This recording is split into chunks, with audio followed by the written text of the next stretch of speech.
فکشفنا بہ من ضر، اور جس تکلیف میں ہم نے اسے مبتلا کیا تھا اس سے عافیت عطا کر دی. وآتیناہ اہلہ ومثلہم معہم، اور جس طرح انہیں پہلے اللہ تعالیٰ نے اہل و عیال اور مال و دولت اور صحت اور عافیت عطا کی تھی، وہ سب چیزیں اللہ تعالیٰ نے لوٹا دی، بلکہ اور بھی زیادہ عطا کی. اور دنیا کی نعمتوں کے ساتھ اس صبر پر آخرت کے بڑے اجر و ثواب کا بھی وعدہ کیا. اللہ تعالیٰ نے ایک دوسرے مقام پر ایوب علیہ السلام کے صبر کی تعریف کی ہے.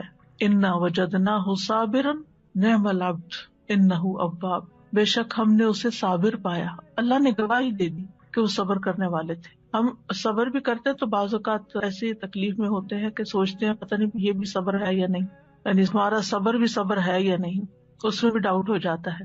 تو اللہ سبحانہ وتعالیٰ نے ان کے صبر کو مان لیا کہ صابر ہیں. نعم العبد، کتنا اچھا بندہ. تو اس سے پتہ چلتا ہے کہ صبر کرنے والا، غم سے گزرنے والا جب صبر کرتا ہے تو اللہ تعالیٰ کا محبوب بن جاتا ہے. اور ساتھ ہی یقیناً وہ بہت رجوع کرنے والا تھا. یعنی اس کا یہ مطلب نہیں کہ پہلی دفعہ وہ دعا کر رہے تھے یا پہلی دفعہ وہ رب کی طرف انہوں نے رغبت کی تھی اتنے سال کی بیماری گزار کر، اور پہلے انہوں نے کبھی نہیں پکارا تھا. انہ اواب، وہ بہت زیادہ رجوع کرنے والے تھے رب کی طرف، بہت زیادہ اپنے رب کو پکارنے والے تھے. پھر فرمایا رحمتا من عندنا، انہوں نے ارحم الراحمین کہا تو یہاں پر اللہ تعالیٰ نے ان کو اپنی رحمت سے نوازا. رحمتا من عندنا، اپنے پاس سے رحمت عطا کی. اور یہ رحمت کیا تھی؟ اول شدید بیماری اور تکلیف اور آزمائش کے ساتھ ان پر رحم کیا، پھر انہیں صبر کی توفیق دے کر ان پر رحم کیا، پھر دعا قبول کر کے ان پر رحم کیا، پھر دعا قبول کرنے کے بعد صحت کے ساتھ اور مال و دولت وغیرہ لوٹایا اس کے ساتھ. تو یہ سب کچھ اللہ تعالیٰ کی عظیم رحمت تھی، رحمتا من عندنا. اور پھر آپ دیکھیں کہ اس رحمت کا ایک ظاہری مینیفیسٹیشن کیا تھا. ابو ہریرہ رضی اللہ عنہ روایت کرتے ہیں کہ نبی صلی اللہ علیہ وسلم نے فرمایا، ایک بار ایوب علیہ السلام برہنہ غسل فرما رہے تھے کہ سونے کی ٹڈیاں آپ پر گرنے لگی، یعنی جیسے بارش ہوتی ہے. ایوب علیہ السلام انہیں اپنے کپڑے میں سمیٹنے لگے. ان کے رب نے انہیں پکارا کہ اے ایوب، کیا میں نے تمہیں اس چیز سے بے نیاز نہیں کر دیا جسے تم دیکھ رہے ہو؟ یعنی مجھے معلوم ہے کہ تمہارے دل میں اس کی کوئی لالچ نہیں، کوئی رغبت نہیں، تمہیں اس کی ضرورت نہیں، تمہارے پاس اللہ نے پہلے سے ہی بہت کچھ عطا کر دیا ہے، تو تم پھر کیوں یہ سمیٹ رہے ہو؟ ایوب علیہ السلام نے جواب دیا، ہاں تیری بزرگی کی قسم، لیکن تیری برکت سے میرے لیے بے نیازی کیسے ممکن ہے، یعنی اس سے میں بے نیاز نہیں ہو سکتا. تو بندہ مومن جو ہے وہ اللہ سبحانہ تعالیٰ سے دعا بھی کرتا ہے اور استغنا بھی برتتا ہے، دل میں لالچ بھی نہیں رکھتا.